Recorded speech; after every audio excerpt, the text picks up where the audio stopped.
Donc, Monsieur Van Arscott ou bien Monsieur Simons, Pablo ou bien Paul, vous avez été condamné à mort en 1946 par le Conseil de guerre de Charleroi.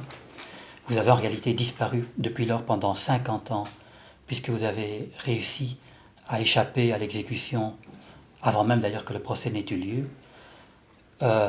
Vous avez travaillé pour la Werbechtel de la Louvière, vous faisiez partie des 26 qui étaient jugés pour ce procès-là. Qu'avez-vous fait? Est-ce que vous avez réellement travaillé pour la Werbechtel de la Louvière? Oui. Dans quelles conditions? Pourquoi? J'ai travaillé pour la Werbechtel de la Louvière parce que je trouvais que c'était encore la meilleure façon de me rendre utile à mon pays.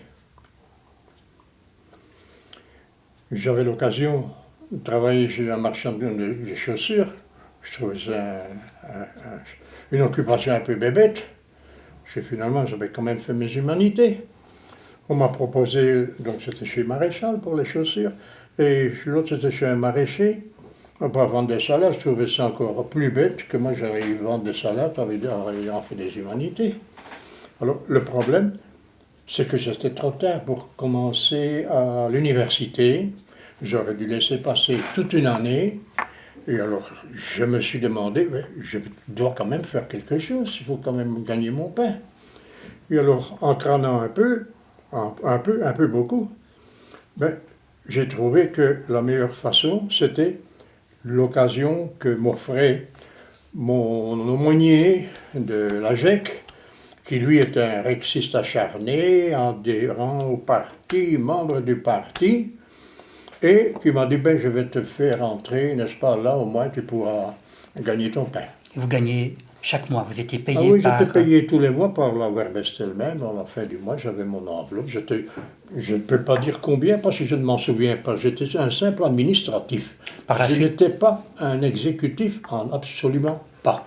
Par la suite, on a jugé la Werbechtel ou le personnel de la Werbechtel de la Louvière pour avoir, c'est du moins ce qui a été dit au Conseil de guerre, pour avoir contribué ou déporté ou fait déporter 2000 personnes. Non, ça c'est une histoire qui n'a rien à voir avec la Werbechtel parce que les déportés et les gens qui ont été maltraités ou torturés, comme certains ont prétendu, il n'y a jamais eu la moindre force de la part des autorités contre des personnes qui étaient convoquées pour aller soit au travail volontaire ou soit au travail obligatoire. J'ai toujours dit, et je maintiens, il ne faut pas confondre la Werbechtel avec la Gestapo. La Gestapo, c'est tout simplement la bande de Duquesne. Ce sont eux qui faisaient les arrestations dans les rues ou des suspects ou quoi. Mais la Werbechtel n'a jamais fait d'arrestation de personne dans les bureaux de la Werbechtel, je vous assure. Mais il n'y a jamais eu la moindre force de torture contre des gens qui étaient convoqués là-bas ou qui devaient retourner, soit du service volontaire ou du service obligatoire après leurs vacances. Le procès de la Werbechtel de la Louvière s'est terminé par 7 condamnations à mort. Oui, paraît-il. Parce que moi, finalement, toutes les informations que j'ai eu pour obtenir, c'était soit par la presse ou indirectement. Et les condamnations à mort, il me semble qu'il y a beaucoup de condamnations à mort qui n'auraient jamais dû avoir lieu.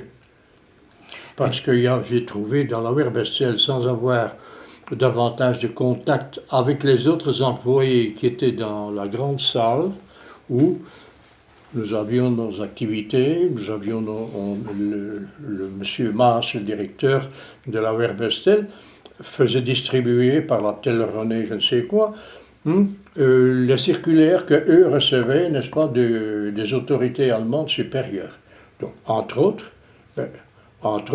tout ce qui me concernait, c'était la question de faire une relation et une liste des personnes qui étaient dans une certaine fourchette de tel à tel âge et aller dans les communes qui étaient toutes ces communes jusqu'à la région d'Anguien, la Louvière, Nast et tout, pour simplement faire une liste au registre civil à la commune je me présentais avec mes créances.